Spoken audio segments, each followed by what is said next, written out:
Memleketin dört bir yanında bizler için yürüyen, bize elini uzatan emekçiler, öğrenciler, mahalleliler. Direnişimizin Ankara ayağına zorunlu olarak ara verdiğimizi ama mücadelemize ülkenin diğer tüm kentlerinde devam edeceğimizi sizlere duyuruyoruz. Öğretmenin gündemi NATO'nun gündeminden önemsiz değildir. Ama öğretmenin hayatı NATO'dan daha önemlidir. Ankara Valiliği NATO genelgesini yayımladı. Anayasal demokratik hakların resmi olarak yasaklandığı genelgede açlık grevi yapmak dahi yasak. Öğretmenlere 14 gündür yasak olan çoğu şey 11 Temmuz'a kadar herkese yasak. Şu noktayı vurgulamak isteriz. Rafa kaldırılan haklardan bahsetmiyoruz. 14 gündür öğretmenlere uygulanan baskı ve şiddetin resmi bir hal alacak olmasının üzerinde duruyoruz. Arkadaşlarımızın, ailelerimizin hayatı ve yaşayabilecekleri olumsuz durumlar karşısında sorumlu davranıyor, kamuoyunun ve kamuoyunun temsiliyetini üstlenmiş aydın, akademisyen, sanatçı dostların çağrısına karşılık veriyor, Ankara'daki direnişimize ara veriyor, açlık grevimizi sonlandırıyoruz. Mücadelemiz illerde farklı biçimlerde büyük bir motivasyon ve enerjiyle devam edecektir. Dostlar, 1 Haziran'da ilk adımını attığımız mücadelemiz 14 Haziran'da büyük bir direnişi başlatırken 15 Haziran'da da mecburi açlık grevi eylemini de içine alarak etkisini hissettirdi. Taleplerimiz toplum nezdinde anlaşılır hale gelirken mecliste ciddi yarılmalara neden oldu. Saldırılar karşısında geri adım atmayan, baskı ortamını kabullenmeyen öğretmenler toplumun sempatisini kazandı. Eğitimde yaşananları dert edinen herkes, abluka altında dahi başını yere eğmeyen öğretmenlerin mücadelesinde kendi geleceğini gördü. Şimdi bu birlikteliği devam ettirme zamanı. Sendikamız 14 gün boyunca hiç yalnız kalmadı. Tüm dostlara teşekkür ediyoruz. Devam ediyoruz.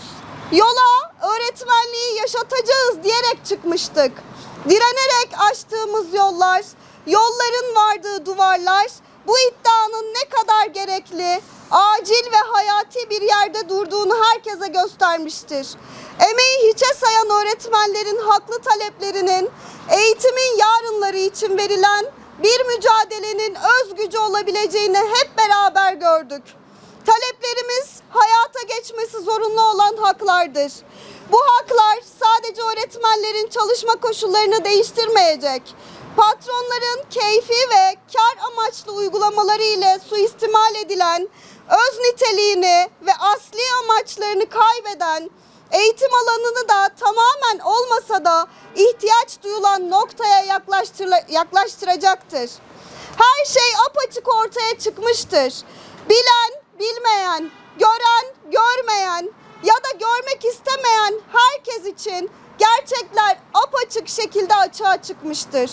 En temel kamusal haklardan biri olan eğitim alanını piyasanın çıkarlarına ve ihtiyaçlarına bağımlı gören bir bakış açısı toplumun tamamının yükselen talebi karşısında yalnızlaşmış ama iktidarı elinde bulundurmanın kibriyle davranmaktadır.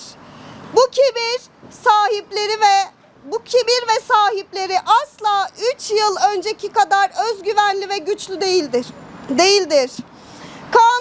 Kanun önerebilecek, kanuna evet diyebilecek partiler arasında yalnız Adalet ve Kalkınma Partisi hayır diyen pozisyondadır.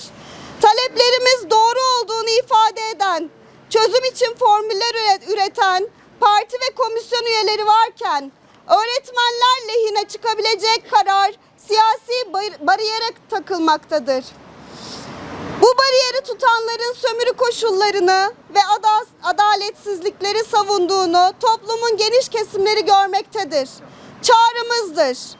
Adaletsizliğe, sömürüye, baskıya rağmen bu zamana kadar sorumluluk alan ve söylediğinin arkasında duran sadece öğretmenler oldu. Eğitimin, eğitimcinin, öğrencinin geleceğini düşünmesi gereken işveren derneklerinin temsilcilerini, Milli Eğitim Komisyonu üyesi vekilleri, Milli Eğitim Bakanı Yusuf Tekin'i, Adalet ve Kalkınma Partisi grup başkan vekillerini çözüme çağırıyoruz. Çözüm için ısrarcıyız. Onurlu mücadelemizi, biriken gücü ve enerjiyi Temmuz ayının ortasına kadar memleketin dört bir yanına taşıyor. Çözümün bu süre zarfında gerçekleşmemesi durumunda mücadelemizi aynı kararlılıkla muhataplara en yakın nokta olan Ankara'ya taşıyacağımızı tüm kamuoyuna bildiriyoruz. Öğretmenler acil çözüm bekliyor. Öğretmenler pes etmiyor. Pes